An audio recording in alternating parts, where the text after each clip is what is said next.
में मनाया गया गणतंत्र दिवस। 26 जनवरी 2024 को गणतंत्र दिवस के अवसर पर मुमरा वासियों ने धूमधाम से गणतंत्र दिवस मनाया। जगह जगहों पर और बिल्डिंग के कॉलोनीज में गणतंत्र दिवस के मौके पर गणतंत्र दिवस के कार्यक्रम रखे गए थे, जहां पर लोगों ने इकट्ठा होकर देशभक्ति के गाने गाए और झंडे को सलामी दी। थाने जिले के मुमरा पुलिस स्टेशन में भी पुलिस कर्मियों ने मिलकर झंडे को सलामी दी और साथ ही साथ देशवासियों को गणतंत्र दिवस की शुभकामनाएं दी। थाने जिले के मुमरा के फायर ब्रिगेड टीम ने भी मिलकर झंडे को सलामी दी और देश के सभी देशवासियों को गणतंत्र दिवस की शुभकामनाएं दी। क्या कुछ कहा फायर डिपार्टमेंट की टीम ने और मुमरा पुलिस स्टेशन के अधिकारियों ने, आइए सुनते हैं और देखते हैं किस तरीके से मुमरा में मनाया गया गणतंत्र दिवस।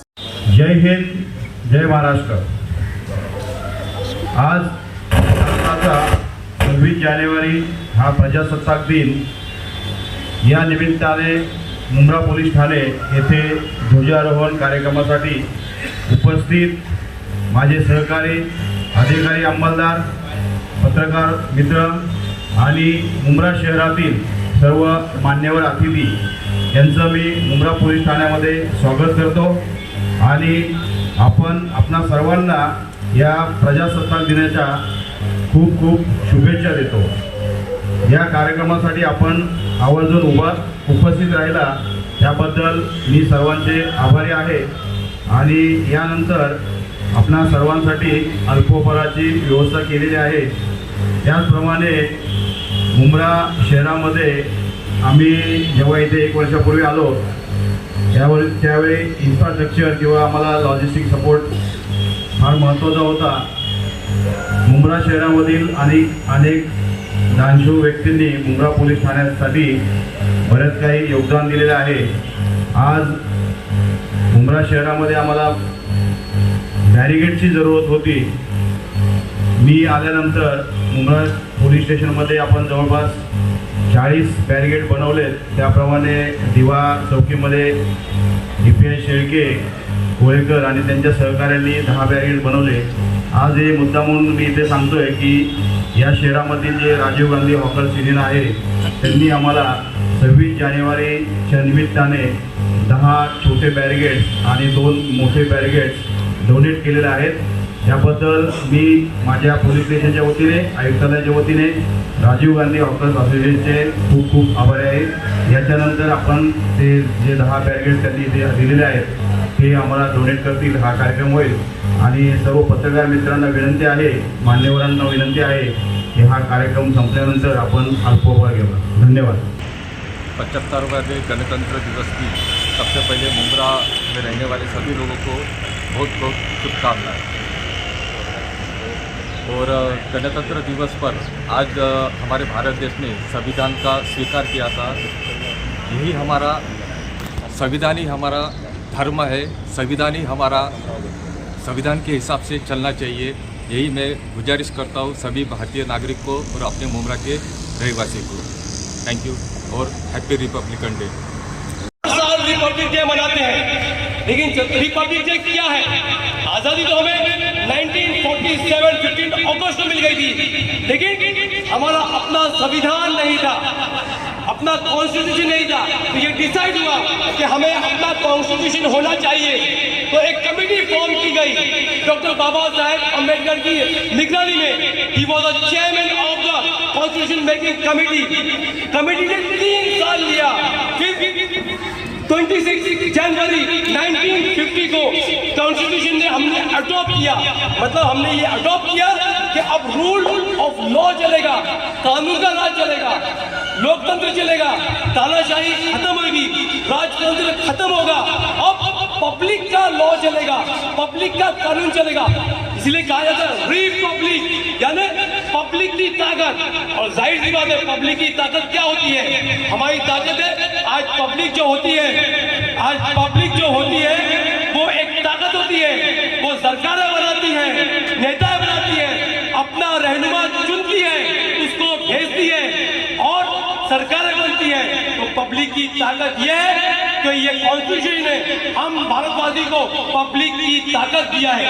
और ये सबसे बड़ी कुर्बानी तमाम वीर बहादुर स्वतंत्र सेनानी जिन्होंने देश के लिए कुर्बानी दी, अपनी जानें दी और यहाँ तक के मुसलमानों की कुर्बानी इसमें हर जगह से है। हम जानते हैं कि कुर्बानी के वक्त में जब आंदोलन चला था आजादी का, उस वक्त में लाखों करोड़ों उलमा की जानें गई थी। दिल्ली की सड़कों में कोई भी पेड़ ऐसा नहीं था जहां पर मुसलमानों की उलमा करम की लाशों को टांगा गया था। ये मुसलमानों की कुर्बानी है इस देश के लिए, इस वतन के लिए। तो यहाँ पर और ये कॉन्स्टिट्यूशन, ये जो हमारा संविधान है, ये हमें बराबरी का अधिकार देता है। ये कॉन्स्टिट्यूशन कहता है यहाँ पर हर एक जाति के लोग, हिंदू, मुस्लिम, सिख, ईसाई, बौद्ध, दलित, एससी, एसटी, ओबीसी, तमाम लोगों का इक्वल अधिकार है, तमाम लोगों का बराबरी का अधिकार है। इन द लॉ ऑफ कानून की निगाह में सब बराबर है। ये हमारे कॉन्स्टिट्यूशन की ताकत है। और 26 जनवरी यानी रिपब्लिक डे इसीलिए मनाया जाता है कि इस दिन हमने अपना कॉन्स्टिट्यूशन अडॉप्ट किया था। और बहादुरी की निशानी, वीर अब्दुल हमीद को कौन नहीं जानता? वीर अब्दुल हमीद ने पाकिस्तान के 3 टैंक उड़ाए थे। वीर अब्दुल हमीद जो थे वो, उनके पास एक गन दी जाती थी जिसे आरसीएल गन कहा जाता है। आरसीएल वो गन इतनी डेंजर थी कि जब उसे फायर किया जाता था तो वो इतनी तेज बैकफायर करती थी कि वो आदमी उड़ जाए। और दूसरी बात, इतना धुआं देती थी कि सामने वाले को उनके लोकेशन का पता चल जाए। आप सोचिए कि वीर अब्दुल हमीद ने उस आरसीएल गन से पाकिस्तान का टैंक, यानी वो टैंक जिसे अमेरिका ने दिया था, वो टैंक 3 टैंक को उन्होंने उड़ाया उस आरसीएल गन से।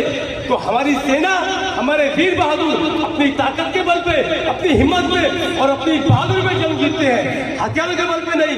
ये हमारी बहादुरी, ये हमारी सेना का इतिहास रहा है। और जब क्या हुआ, जब 14 टैंक फायर किया वीर अब्दुल हमीद ने उस आरसीएल गन से, सामने से वीर अब्दुल हमीद फायर किए, वहां से वो टैंक ने फायर किया पाकिस्तान की, यहाँ से उनकी गन गई, टैंक उड़ गई। और जो टैंक से गोला बारूद निकला, वीर अब्दुल हमीद की लाशें चकनाचूर हो गई, उनके चित्र उड़ गए। ये इतिहास है।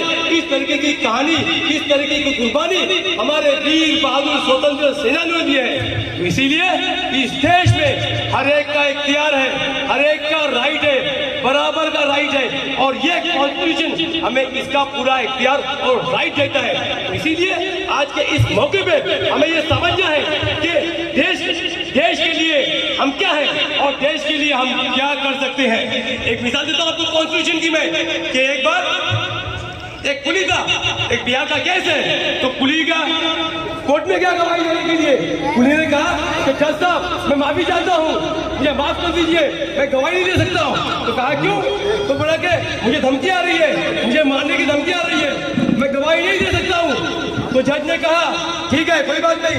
जज ने बिहार पुलिस को आदेश दिया कि इस कुली की हिफाजत में 2 कांस्टेबल दिया जाए। आप सोचिए कि जब वो कुली लोगों का सामान ढोता था, एक प्लेटफॉर्म से दूसरे प्लेटफॉर्म पे सामान लेके जाता था और 2 सिपाही उसके साथ उसकी सेफ्टी के लिए चलते थे। ये हमारे कॉन्स्टिट्यूशन की ताकत है। सोचिए, तो आज हमारी क्या है, एक हमने कॉन्स्टिट्यूशन दिया कि जिस नेता को, जिस पॉलिटिशियन को, जिस लीडर को हम सिलेक्ट करते हैं, भेजते हैं, हम उसे अपना काम करा के ले। ये हमारा राइट है, ये हमारा इख्तियार है। कहते ना, आज क्या हो चुका है, आज लोगों ने हमें मानसिक तौर पर गुलाम बना दिया है।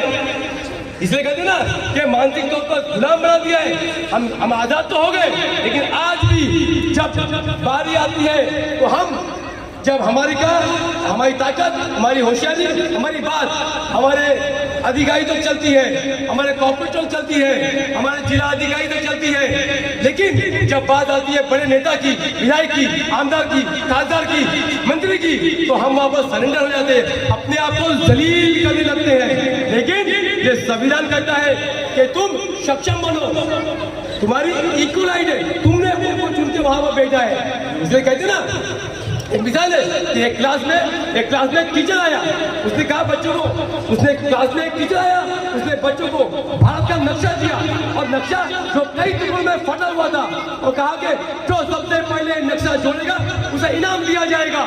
सब बच्चे नक्शा जोड़ने में लग गए। एक बच्चे ने कुछ ही सेकंड में नक्शा जोड़ दिया और टीचर को जाके दिया, टीचर खुश हुई और सरप्राइज भी हुई कि तुमने ये काम इतनी जल्दी किया कैसे।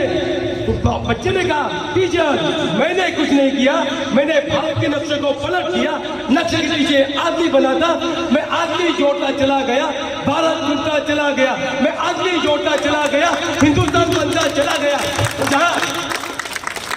जहाँ आज समाज में एक इंसान को दूसरे इंसान से जोड़ने की जरूरत है, जहाँ आज एक आदमी को दूसरे आदमी से जोड़ने की जरूरत है, जहाँ एक भारतवासी को दूसरे भारतवासी से जोड़ने की जरूरत है, वहीं आज लोगों को बांटा जा रहा है धर्म के नाम पे, जाति के नाम पे, मजहब के नाम पे, ऊंच नीच के नाम पे। किसी शायर ने क्या खूब कहा है कि टूटने और बिखरने का चमन मांग लिया, हमने हालात से शीशे का चमन मांग लिया, सब हमने हालात से शीशे का चमन मांग लिया। हम भी खड़े थे तकदीर के दरवाजे पे, लोग दौलत में गिरे, हमने वतन मांग लिया, हमने वतन मांग लिया। Spirit of our country. The wheel in the middle is called an Ashok Chakra of law and dharma. The most beautiful thing about our country is the pupils speaking in many different languages and following unique fashion. On this day,